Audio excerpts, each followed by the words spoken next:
my The State of EVs in the UK interviews 2020, I talked to FullyCharged's very own Dan Caesar. So Dan, good to speak to you again.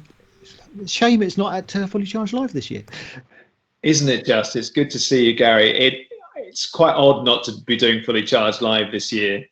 I can't really express how time has gone, because actually it was only 2 years ago that we did the first one. Yeah. And around about this time, well, probably a little bit earlier last year, and obviously we were due to have a third one in May and then October, and it's not going to happen this year, which is a great shame. But the first one, I think we spoke at the first one, Gary, and that's a decade ago. It does. It seems so long. I mean, so long ago in terms of what's happened in the EV industry as well. Yeah, I mean, it really is extraordinary now. I've been in clean energy for a long time, about part of 20 years, and I've been following EVs closely for about 10, driving an EV for 5, and I think that what's happening now is just extraordinary. I mean, I still think it's happening quite slowly in one level, because I'm always thinking, I think I know what's going to happen in the next few years, but at the same time, just little things like I'm talking to you today, and Tesla announced their 4th consecutive profit last night, and they announced a new Austin Gigafactory, and we're doing an episode on the Polestar 2 today, which is like a genuine rival to Tesla, the first real genuine rival. And I could pick out 20 or 30 examples of things that are going on right now that are really 2 years ago would have seemed extraordinary.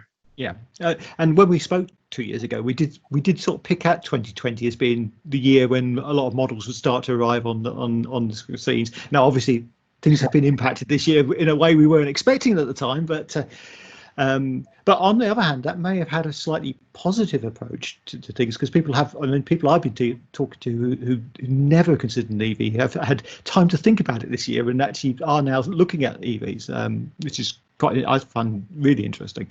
Yeah, on balance, I would say what's happened has really made people think about consumption in general. Yeah. Whether it's, fashion or football or cars or food, whatever the things we consume, our relationship with them was spiraling away from us, I think, a little bit. We would think nothing of, if we have the money, of course, of buying new things. And now people are looking at things through a very different lens.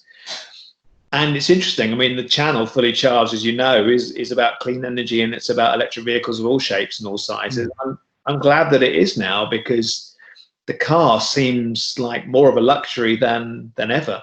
And at the moment, when we see lots of cars coming out which cost 30, 40, 50, 60,000 pounds, we think that's kind of perhaps not as relevant or as appropriate to the modern consumer, who's thinking, actually, maybe I could reduce my usage or change the type of car, or maybe I could go down to one car because I'm working from home all of a sudden. So there's a lot going on, but it does seem on balance that what the world is going through is accelerating the kind of transition to clean energy. Yeah, I think that was partly what I was thinking about with the EV side of things, that people I've spoken to who are now thinking, well, I'm working from home, I don't need the range that I did need. Perhaps I can just charge at home and use a smaller car, smaller battery size, cheaper cost basis on that. But you're rightly saying that we're still seeing all these really expensive EVs coming out. We don't. There have been a few good economical cars coming out in terms of cost. I mean, the MG ZS EV seems to have taken off like no tomorrow on people I've been speaking to that. But the thing I keep getting asked about is, where is the really economical EV? Where's the sub £15,000 EV, which is practical? We get asked that a dozen times a day, and there's no real adequate answer at the moment. And Elon Musk, in the earnings call last night for Tesla, mentioned that very specifically, and he also mentioned that they're working on a compact car. So I've always maintained we'll see a Tesla Model 2 and maybe a Tesla Model 1 in due course. And I think that it probably will, as it has before, take Tesla or Chinese manufacturers who are producing cheaper cars to really, force the kind of legacy manufacturers to the table. There are some exceptions. Citroen have a great little thing coming called an AMI. I don't know if you've seen it. Yeah, I've seen it. I like that.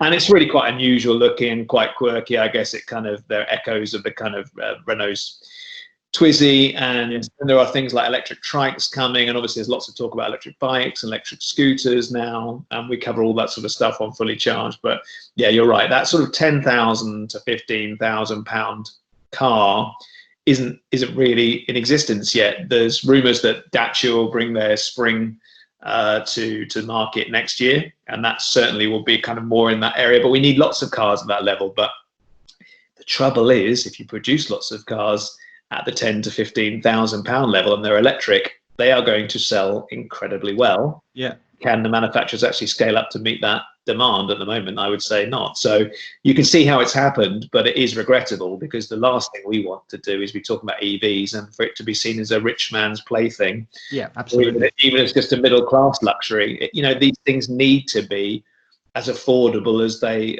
possibly can be.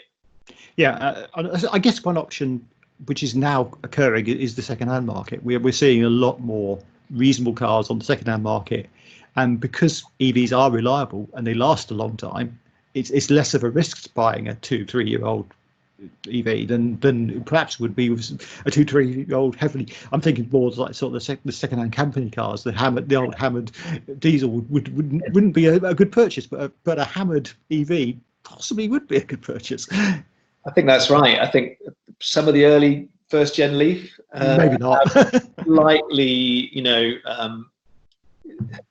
their batteries have suffered a little bit over time, but even so, they'd be perfectly usable. Robert's got one, of course. Yeah. He's going to switch the battery out soon. Well, that's a fair point as well, isn't it? We've now got that battery swap for. Although the conversion market is huge, we're going to do more on that. We're going to do more on second-hand EVs on Fully Charged as well. Lockdown's cramped our filming schedule, of course. I imagine. So those things we want to cover those, but yeah, I think the used market is really fascinating, and I'm on my third electric vehicle, but we do have a backup combustion engine vehicle on the driveway, and I am itching to get rid of it. I have been for a long time, and my wife took our electric car away for the weekend last weekend, and I was driving a combustion engine vehicle that I really found just awful to drive. I hadn't driven it for ages. I hadn't put any liquid fuel in the car for a long time. I hated every and I'm itching to get rid of that. But I'm starting then to look at secondhand EVs. Yeah. And I'm keen, because I understand really that actually there's not a lot that can go wrong with them. From a maintenance point of view, that an EV with 50,000, even 100,000 miles on it has still got some real value. So, yeah, we want to tell all of those stories. But as I say, lockdown meant that we couldn't really film on location for 3 months. So now our schedule is absolutely. Yeah. So it could be good. Actually, while we're talking on the used side, I was talking to Beth from ERA yesterday, and she's now got this Model S, which is it's a fairly old Model S, but because of the fact it's the age, it's got the 3G supercharging, and for her that's an incredibly economical model of purchasing. Although she's got what would be classed as an expensive car, it's not proving expensive for her at all. So there are options here, I guess, for people going forward. One of the other challenges which is often mentioned to me, and again this is about the accessibility of EVs for people on lower incomes, is that a lot of those are in towns. They don't have the luxury of a driveway or a garage to put a charger in. How do they cope? And I know you've done a lot of videos on that over the time as well. We're fascinated by that. I mean, it's really easy to get distracted by the kind of glamorous, expensive electric vehicles. We really try not to do that. We're really interested in covering, all different levels, all different types of electric vehicles, all different entry points. I'm personally not that interested by the super expensive cars, or, we actually think it's really important that people think, well, how can I play a part? I would like to lower my carbon emissions or reduce air pollution. What are the cheap things I can do, which might be, I don't know, insulating your home, for example. Indeed. Having thermostatic radiator valves, exciting things like that, multi-room controls. But as far as cars are concerned, the cost to entry has been and remains a problem. But the other big thing, as you say, is if you don't have a driveway, how much of a hassle is it going to be? So we've done episodes in the past on Ubertricity with the lamppost charging. We did an episode last summer. I remember we filmed it on a blisteringly hot day in Oxford with Urban Electric, which is kind of pop-up electric chargers. We're part of a government consortium with Virgin, which is about rolling out residential street charging as well. We've done quite a few surveys with them on it, and clearly it's a big concern, and rightly so.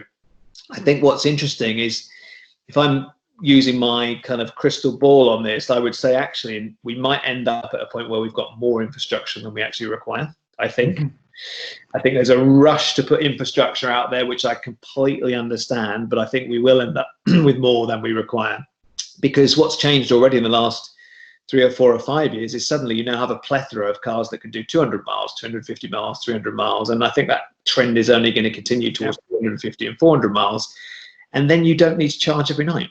I had an i3, which I loved, but really only would do kind of 80, 90 miles. And I used to charge it every night as a result. I was going in and out of London quite a lot at that point of time. I then had a Hyundai Kona, which was my second electric car, which was genuinely was doing 270 miles as I was commuting to Bristol a lot from Surrey.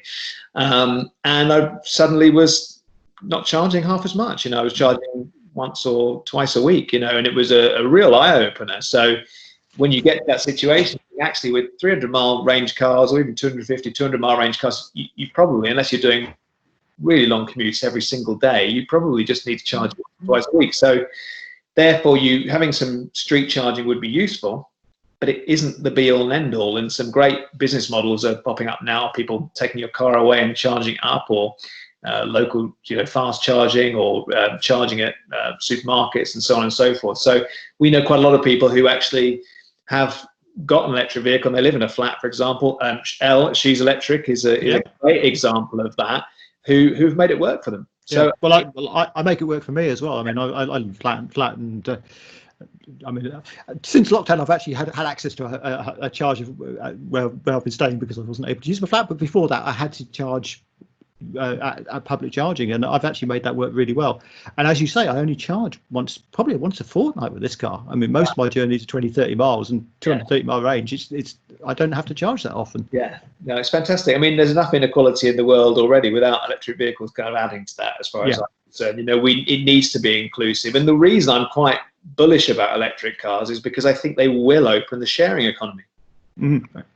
And we can all have our views about autonomous vehicles and how quickly that will come. I'm of the camp that thinks it will come, and probably a bit quicker than people might anticipate, but I understand why people are skeptical. But irrespective of autonomous cars, the ability to share electric cars, that's something I think that will come quite fast, and that's going to be great, because then people go, well, I don't use it 90% of the time. I only need it when I need it, and I can get access to it at that point. So the digitization of everything continue the pace, and transport will be no exception to that. So I think we're going to see some incredible things over the next 2 years, 5 years, 10 years. I think 2030, the energy and transport scene will be unrecognizable in the UK and a few of the other kind of more developed countries. So let's move away from cars a bit, because we talked about energy, and that's obviously another area where you've spent a lot of time on. Obviously, things have gone a bit different from when we first spoke, because some of the grants and things have disappeared, and it's now challenging to get people to adopt things like solar, because the return is not seen as particularly successful. But there are things coming along the line on that. And I think you mentioned insulation, which is something which we're really bad at in the UK. It's really interesting. So obviously we look globally, so we are very fortunate to be watched, I think, in about 190 countries. So we try and keep an eye on what's going on around the world, quite difficult. And every country is very, very different.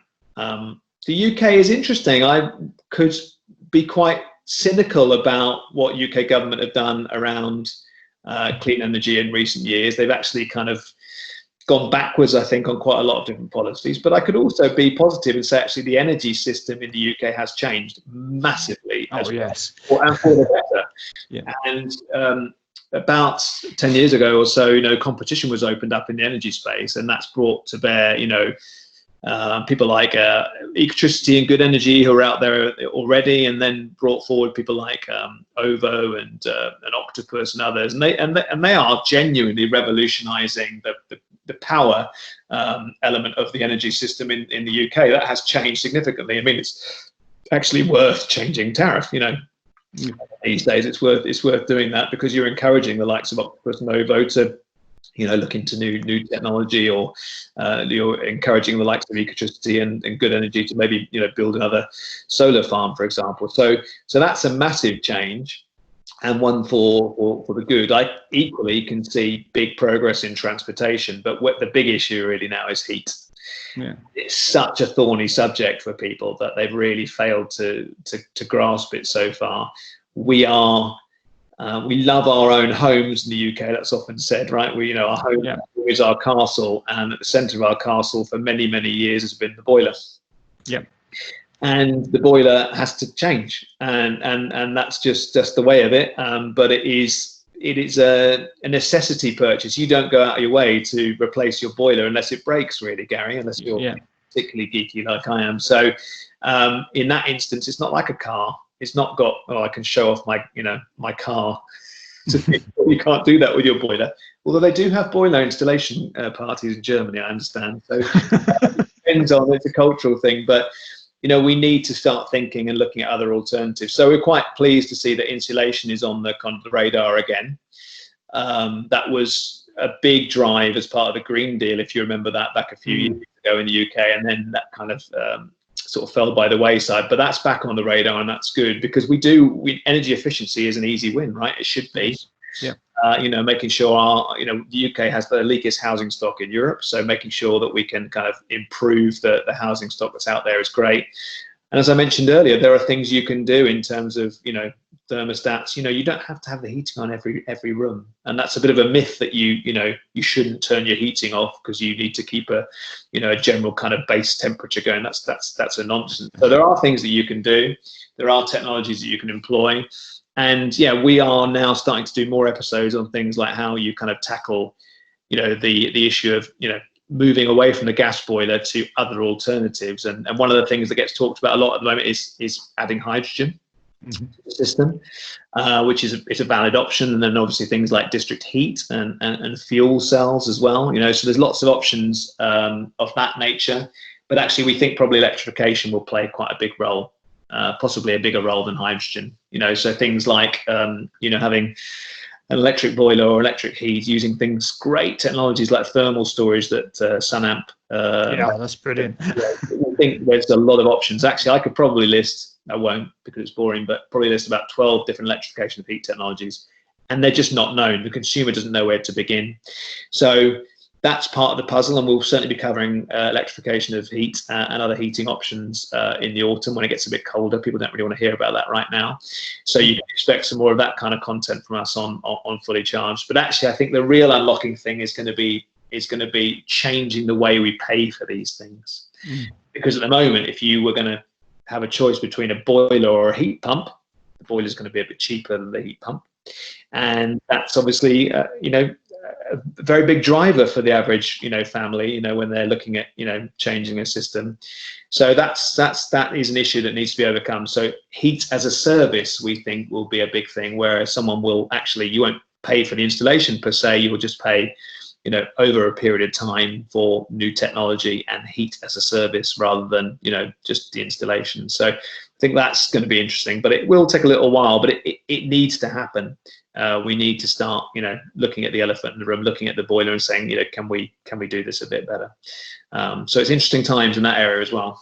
Yeah, I'm very keen on that, seeing how that develops. I think having had a few boilers go wrong on me over the years, that's something I think is an interesting, because some of these technologies which are coming are effectively a lot simpler mechanically than the current boilers are as well. So although there may be an upfront cost, the maintenance would be a lot cheaper. And as you say, supplying it as a service, it seems like an eminently sensible way of doing it. Yeah, I think it absolutely is just like the change from combustion engine to electric vehicles. It's this so similar. You know, I think there is a place for hydrogen in the system, for example, but that's not straightforward. And as we found out with cars, actually, how quickly is the battery leapfrog the hydrogen argument? You know, very, very quickly.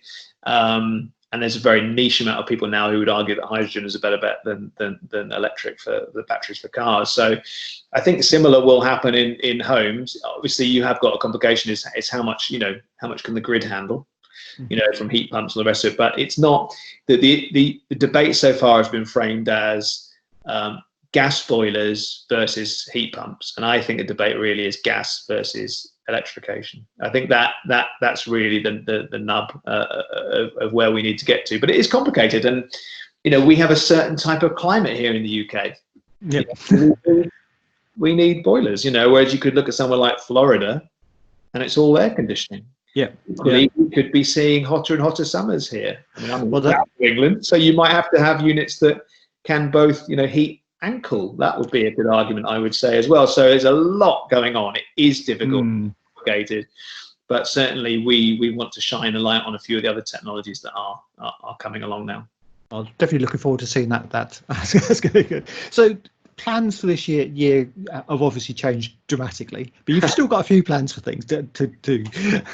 We do. We have a really fantastic team. I mean, Robert has done an incredible thing with the channel, and we're kind of standing on his shoulders. But we've got, you know, a great production team. We do have. We're funded by patrons, as you might know, who kind of, you know, contribute money. We're funded by people who might do the same on YouTube via YouTube membership. We're funded by advertising revenue. But as we get bigger, it really doesn't touch the sides of our production costs. So we've had to say, well, what would work, you know, to support the business. And events always felt like a good fit. Because our audience actually were really keen that we did stuff like that, and you can tell by the vibe that people had, the positivity people had at Fully Charged Live 1 and 2, that actually they were super excited. So we were doing something, you know, we felt was good. And then we did one in Texas at the start of the year, which again was a, you know, hugely positive experience. Sold out on the Saturday. We couldn't believe it. And so events are a really, really good fit for us. But obviously with the pandemic, clearly events have had to be, you know, paused. And from our point of view, we're going to be doing America next year. We're going to be doing back in Texas again, which is interesting because the Terra factory is going to be there with Tesla. So we're quite excited about that. We'll be back in the UK with a show in Farnborough in June, and then we're off to Amsterdam in the end of October next year. And we're excited about that because that's a show we'll have way more bikes than the UK show will. Yes, indeed. Electric boats there because we've got a marina at the back of the exhibition centre. So every show is going to be different, and we're looking hard at Australia as well. So we're continuing to work on those things, Gary. But you can imagine there's not a lot of appetite right now for people to talk about events. So to keep everyone occupied, we've been, you know, churning out a podcast every week, 2 episodes every week, you know, a blog every week, keeping the website running, all the rest of it. The live shows, we're still working on those, but we wanted to do some other stuff because we felt it was quite important to you know, provide something for our audience. So for industry, we're doing an industry event at the end of October at Farnborough, a smaller event, admittedly. We're also running something called Fully Charged Cities, which is an awards program to recognize cities that are really making a difference in clean energy and electric transport, which is great. We're revamping our second channel. So we have another channel called Fully Charged Plus, and it's a bit like the Death Star at the moment. It's kind of not fully operational yet. It's coming along, and we'll have lots of great more content on there. So if you wanted to look at a whole bunch of different EV chargers, for example, you'll find video on there, stuff that we couldn't easily do on the main channel because it's, I guess, not boring is not the right word, but it's just, it's a bit too granular, I think. But for a second channel, we can add loads of like a real archive of great stuff.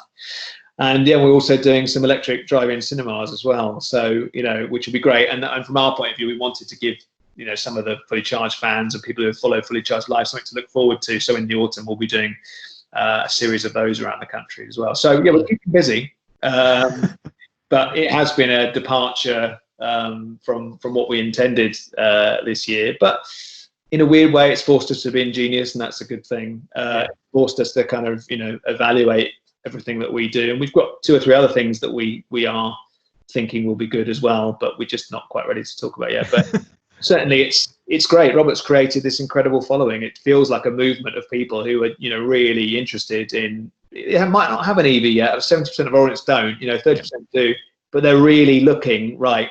You know, I want to do this, but it's not quite as straightforward as just getting another car. I'm a bit concerned about how this is going to work. And then once people kind of are involved in the fully charged world, and they see that, well, I can change energy provider, I can get a charger at home, I can get a car, or maybe I could just get a bike. You know, people really buy into it, and you can see Robert's created a potential monster, and the team are working really, really hard behind the scenes to kind of, I guess, tame that monster, but also to turn it into something that really adds value. You know, genuinely, Robert and I were having a conversation this morning about affordability of EVs. It's a really important subject. Yeah, affordability, all these technologies. It's no good us just being a channel that's just, you know, for people, for boys' toys. That's not right. You know, we're all about the mission of stop burning stuff, as we say. We want to make as many of these technologies as widely available to as many people as possible. Very key. And I noticed you've done a lot of last mile stuff recently, which is interesting, and the whole scooter debate and everything else. Yeah, we're doing cargo bikes next. Yeah.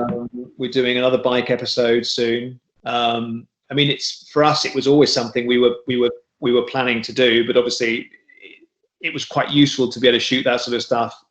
You know, in lockdown, we had Maddie Moat do a bike episode recently. We said, Maddie, can we get a bike sent to your house, please? And she filmed it herself. I mean, that's the thing that's great about Fully Charged, is that we, you know, sometimes we can, you know, roll out the cameras and do stuff, you know, which is a bit more kind of a TV-esque, but other times we can, you know, do some sort of more vloggy type content as well. But yeah, bikes are really fascinating to us. I mean, we just think that, you know, electric bikes open up that category, makes that more accessible to people who might not ordinarily want to get on a bike. Electric scooters is interesting. We think the UK is very outdated in its policy, and they're obviously now rushing to kind of catch up. But, you know, we've been on scooters in Austin, in my case, in Australia, in Robert's case. You know, they work really, really well. Of course, there are lessons to be learned, and, you know, clearly, but, you know, bikes and cars, all these things have a danger attached to them. They all do. Well, if you take the cars out of the city, the scooters and the bikes become a lot safer. So. Yeah, I mean, I've seen some electric trikes recently. Yeah, I'm hoping we'll be to cover in Amsterdam later this year, which I'm really, really excited about. You know, they kind of sit between a car and a bike, but, you know, they actually, I think that there's some really cool things coming, and I think that in a city that's built for it, a city which has kind of got less cars in its interior, I mean, these technologies could be absolutely fantastic, and they make cities so much more livable as well. I always thought the Twizy was well ahead of its time in terms of. I love it. If that had been coming out now, I mean, I love it. I mean, I looked again the other day, and it's still, for what it, and I really love it, but for what it is, it's really quite expensive. I guess I was probably also thinking, well, if I got that for my wife, and she came back to the driveway and she found her car was gone, it was replaced by a Twizy, she might not be entirely delighted. But you could see with the post-pandemic world that if a Twizy came to market now, maybe with some doors and things, which is what we're talking about with some of these other cars, that would actually be a very compelling argument for the city. I will get. In my opinion, I will get one of these vehicles. You know, so I'm looking at Twizy is one that kind of fits into that category. We did quite a successful episode a few years ago on something called the Biohybrid by Schaeffler. Yeah, that's still up there. I think it's got 2 or 3 million views on the channel, and that was kind of like a sort of a sit-in bike, you know, and was a great bit of technology. They are, I think, mass manufacturing that from later this year. And there were 2 or 3 other companies with trikes that are really, really cool. They kind of actually, their wheels can kind of fold away as they go through traffic. So they can actually lean as they go through, you know, around corners, etc. But as they go through traffic, the wheelbase sort of narrows a little bit, so they can be like a motorbike and get between cars. I will definitely be looking to get one of those at some point. I think I'm really excited about it. I'm not really into motorbikes or anything like that, but that does actually quite excite me. So I think it's great. I think everything can be reinvented now, and I personally think we could end up with a much better transportation system. I mean, it is very sobering to think that people will not want to get on public transport in the UK, at least, where we've had coronavirus, quite badly for quite a while, I think. I mean, every country's different. So we talk to people in other countries who've barely been affected by this, actually, and it might not change their cities as profoundly. But in the UK, I live 40 minutes outside London, and I'm not quite sure when I'll go in again, Gary, if I'm completely. Yeah, I certainly. The commuting seems to have stopped from where I am as well, so that's a very interesting aspect. One thing I have noticed, I mean, I've got friends in Paris, and they say the city has changed almost overnight in terms of the bike lanes, the number of people biking, electric bikes have kind of taken over, which is interesting. I know the Parisian mayor has been quite proactive on this, but you can see that as a model for future cities. Do you think there's a real going to be a difference between urban areas and countryside areas in this? Yeah, I think so. I live in a sort of semi-urban area. I live I don't like being too far out in the country. It makes me nervous. But equally, I don't like kind of big cities particularly. So I live in an area kind of near quite a big town, but out kind of on the edge of the countryside. And it's hard. People who live in a tenement block in London, for example, and people who live in a rural estate, I mean, their lives are completely different, right? So I think it's quite difficult to kind of read where those markets will go. The cities, certainly, I think that kind of small mobility is interesting, but will it be less appealing to live in cities? I mean, you have to ask that question right now. I think that there is a small mini housing boom going on in the UK at the moment, because a lot of people probably are moving out of cities and maybe downsizing more than moving into cities and upsizing. But in kind of more rural areas, could these shared vehicles really take off?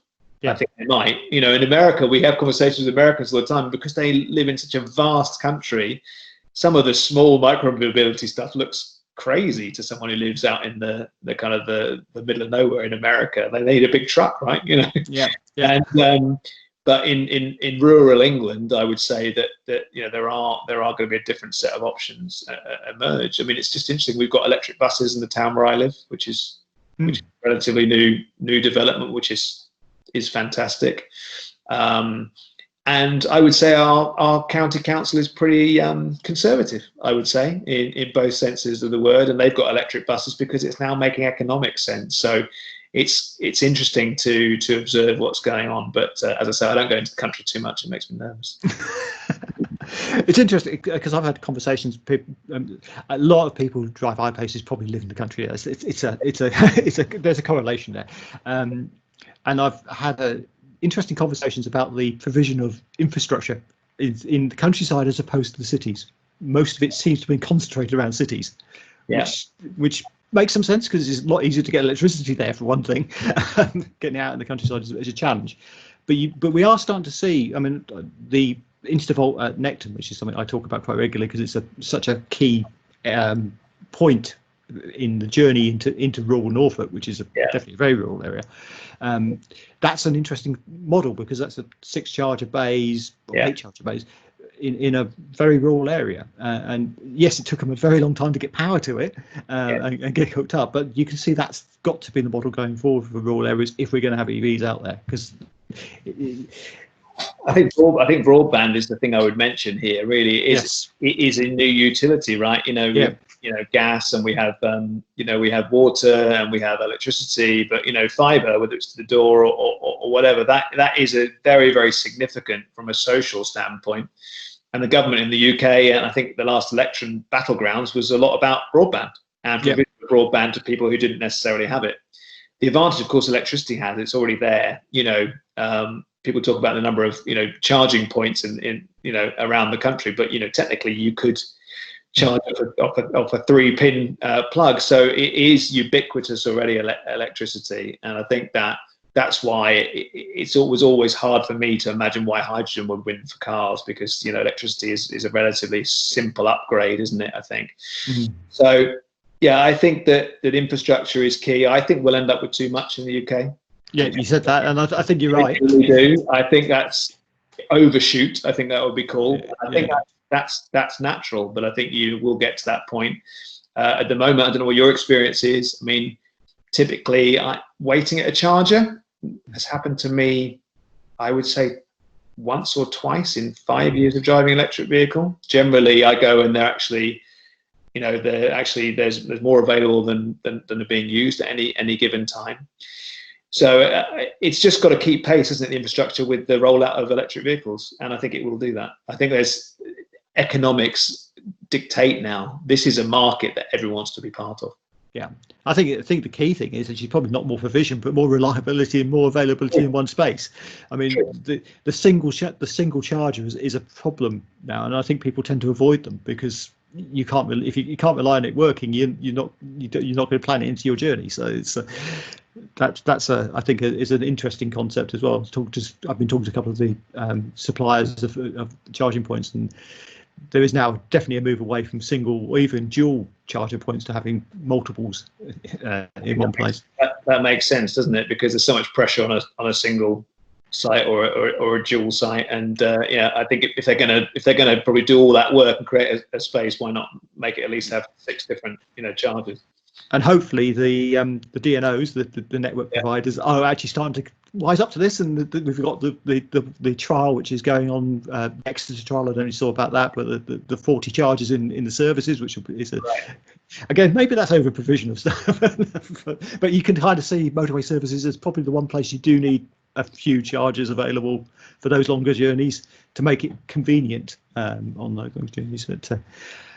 But it's interesting talking rural again, because we mentioned the idea of flats and things, but there are actually surprising number of rural properties which don't have any form of driveway or garage or even decent electricity supplies, which is actually one of the things that they struggle with. I mean, a number of people I talk to who cannot get a 7 kilowatt charger in because they haven't got the right connections or the loop ring main with the neighbours, and they're having to share power usage.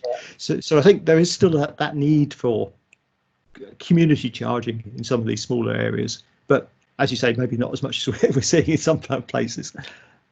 Yeah, it'll be really interesting to see how it develops, really. And I think that before I got an electric car, I was always going to get one because it was just a matter of persuading my better half, really, because I wanted one. I've been talking about clean energy for years. I felt, I've got to do it. I want to do it.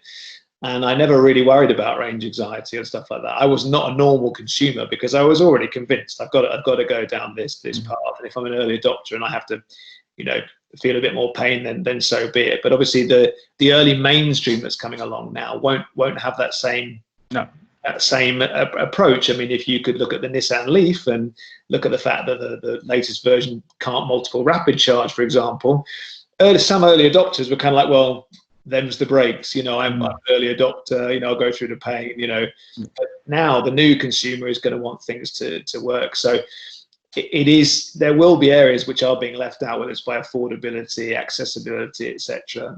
Things like mobility. What about disabled people? Are there any really electric cars out there for them at the moment? And these are the areas we have to improve upon. But I am heartened by the fact that relatively recently there were no SUV electric vehicles. Now there's quite a few. At the moment there are no real estate electric vehicles, but I know of a few coming. Yeah. These pockets will fill, and capitalism in its current form, I'm not a great fan, but the reality is that money will dictate, and some solutions will be found to all of these issues. And I've got to say, the UK has got some pretty ingenious people in it. There's some really clever stuff going on here. So we might not be able to scale stuff particularly well, but in terms of some of the ideas around software, hardware, new ideas around energy, things like My Energy's, Zappi, for example. OMI are doing very great things, Octopus with their, agile tariff. There's countless examples I could come up with.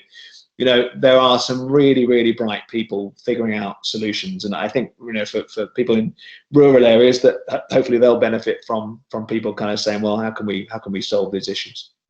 It's interesting to talk about mainstream, because one thing I have noticed over probably the last 3 or 4 months, one of the things I do quite often is sort of video calls for beginner drivers. Okay. Certainly in the iPace groups, so beginner iPace groups, and that demographic has changed dramatically over the last few months, primarily because we're getting a lot of company car drivers picking them up, but also things like the NHS fleet, where they've done some incredibly deals, and we are getting genuinely non-enthusiasts picking up EVs now. That's interesting, yeah. And the difficulties they have is unbelievable in terms of, particularly charging. Charging is an absolute nightmare for most people. They just can't get their heads around all the complexity of it and the differences, where they can charge, what they can charge on. Why can't they charge on a Tesla chargers? I mean, that's really fascinating. My wife took the car to Cornwall, as I said, left me with the combustion engine vehicle. I'm still not over it, Gary, if I'm honest. But she took it away, and I said she's used it quite a bit, and she's pretty experienced electric vehicle driver. And I was saying to her, when you go on a longer route, you in a combustion car, there's so many petrol stations out there, and they work, right? It works. You open the cap, you pour the liquid in, end of story.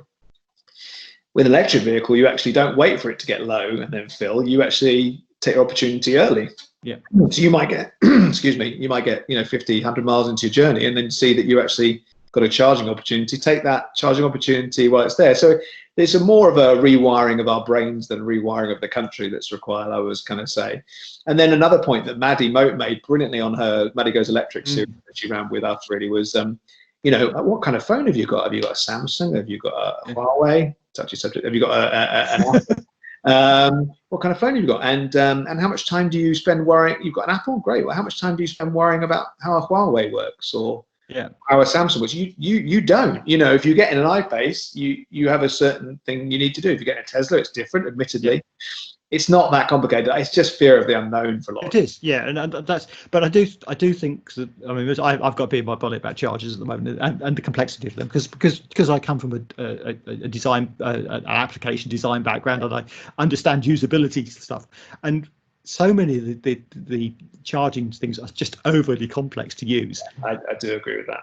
And I think also one of the things I'm really getting more and more concerned about, actually primarily because the weather's changed, is that sunlight on screens makes them unusable, and we've got so many exposed touch screens which are virtually unreadable for a lot of people. And that would be a simple fix. So, yeah, it's true. I mean, we work with most of the different charging companies, and they, things like auto charge, tap to pay, all those things are becoming much more common now, thankfully. And certainly I'm getting that as well. It has been a slightly painful experience until now. And as you say, the modern consumer might take umbrage, right? They might go, "This is a faff." I mean, they might equally think this is the best car I've ever driven, which I think if you get an electric car is what you probably will think. But you do, yeah. But at the same time, they might think, well, this is not as easy as it should be. So I think we need to all up our game in that respect. But there's some superbly bright individuals that work for these companies that are trying to improve the experience all the time. So I've no doubt we'll get there. Yeah, I've got another interview in the series which is going to cover that to some extent, what people are looking at. And as you said, there are already solutions out there which work really well. I mean, the latest InstaVolts, they work just with taps, so that's really good. Obviously, Fastnet have got their auto charge system working even on CCS, which is pretty impressive, since the standard's not been completely finalised yet. But yeah, so there are definitely way more convenient things to do. I think my biggest bugbear is the weather coverage. We talked about the weather in the UK, and the fact that all these chargers are exposed to both either sunlight or rain can make them challenging to work with at times. And part of that apparently is planning. That to actually put canopies over them is a much more major planning operation than to just push out the charger. Well, if I can plug an episode that's going out today as we speak, but I don't know when this is going out, but we're doing an episode currently on the Polestar 2. A lot of people are really excited about that car, understandably so. And Robert takes it to the Polar charging destination just off the M1, which is a good example. Very modern machines, very fast, tap to pay, canopies, Yeah, that's a beautiful hub, that. Yeah. If we can call a hub beautiful, then that's there's some great hubs in Dundee, by the way. I feel like I should say that because I'll get pressurised. Oh yeah, we had a good discussion about the hubs in the there's some great examples now, aren't there? And a lot of it's down to the companies that supply these services. We're going to be filming with GridServe soon. They've got some interesting things going up at Braintree. but also it's down to councils and stuff to realise what a good hub looks like, and that's where Dundee have been so fantastic. You know, Fraser and the team up there have been great, and they you know they could show other councils, other cities, other towns what good looks like, and that's what our Fully Charged Cities program is about at the moment. Is kind of giving leading cities opportunity to share with other cities what works. I think obviously one of the other concerns with canopies is the margins that some of these suppliers are working on. That's a lot more expensive thing to put in. So I do get that. I understand the issues, but I think this is the sort of thing that the average consumer won't put up with as much as enthusiasts will put up with. And I think if we're going to get this mass adoption, we've got to make it easy. We've got to make it convenient, and all those things. I think the grid serve plans, I don't know if you're familiar with those, are interesting. As I understand it, they're going to have a more traditional kind of shop or area where you can kind of go in and buy things and maybe have a coffee and those sorts of things. We haven't seen lots of that type of service in the UK, really. It's been a little bit like the poor cousin of the gas station which sits there. It's got full canopy, it's got a nice shop attached to it. We haven't seen a lot of that in electric car charging yet, and I think we will see more of that, because the fueling is outdated, but people want to go and get a coffee, don't they? I don't think that's a change, or a drink of some nature. Equally, I don't think that going to the toilets or buying some food or whatever, that's still going to be required. So I think you'll see more and more sophisticated offerings of that nature, which will start to make more commercial sense over time. I think that's, you mentioned the commercial drivers anyway, and I think that's definitely the case with that, because if you look at the revenues that gas and petrol stations make, it's a lot of it's from the ancillary stuff. It's from the food and drinks. I think my understanding, so you'd think that would make more sense to start maybe converting some of those out of the way stations which are no longer the recharge program. BP with their acquisition of ChargeMaster, they're starting to do more and more of that,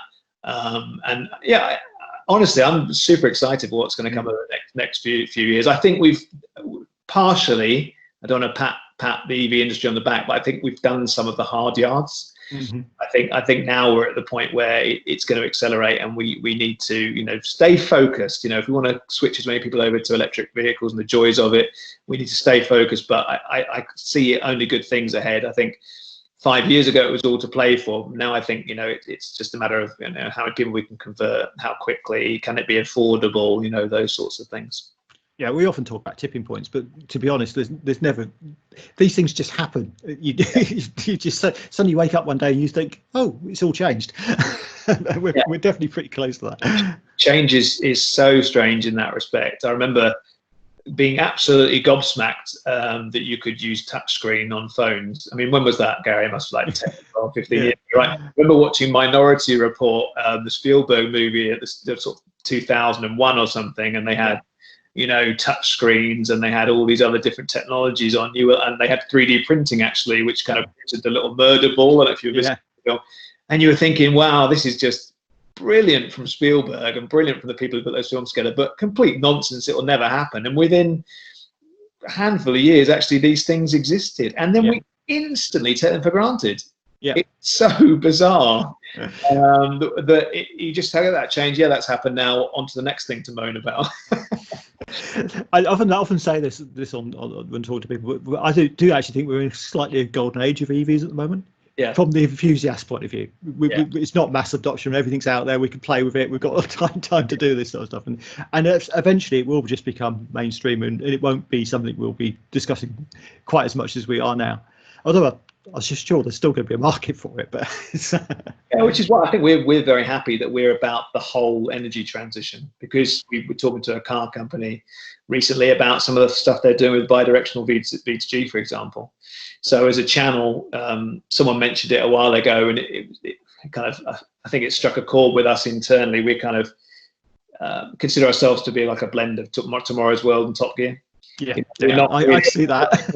I kind of joke that sort of Tomorrow's World eats Top Gear, but we're not really a car channel. We're about the whole thing. The car is the hero of that story, is the hero of the energy transition, because it's the exciting product that gets people, oh, I've got an electric car, now I'm going to change energy tariff, or now I'm going to get some solar panels. So it is the hero, but it's not the be all and end all, which I think it's why Fully Charged is quite interesting, because we'll always push ourselves to go, well, what's the next thing, or what are the spin-offs out of these different technologies? You know, could we cover other types of electric vehicles? And we're also like covering the big stuff. I mean, electric ferries, or, you know, electric aviation. We never thought we would see that sort of stuff. And although that's even only in its kind of emerging state, that's going to be fascinating to watch that journey as well. So I think lots ahead. But yeah, I think the fuss about electric cars maybe in 5 years will seem bizarre, because I think most people by that point will have tried one or will be driving one. Yeah, absolutely. Well, thanks, Dan, for your time today. It's been absolutely brilliant, as ever. I hope next year we can actually talk at Fully Charged Live. And yeah, I'm pretty confident that next year we will. We might have to do things a little bit differently, but I think everyone will be so pleased to see each other. Yeah, it'd be brilliant. Well, thanks again. Yeah, my pleasure. Great to speak to you. Speak to you soon. Okay, bye, Gary. Thanks, Dan. As ever, brilliant to speak to you and very informative. Really enjoyed that one. Join me again for another State of the EVs in the UK interview very shortly. And if you like this, please like and subscribe.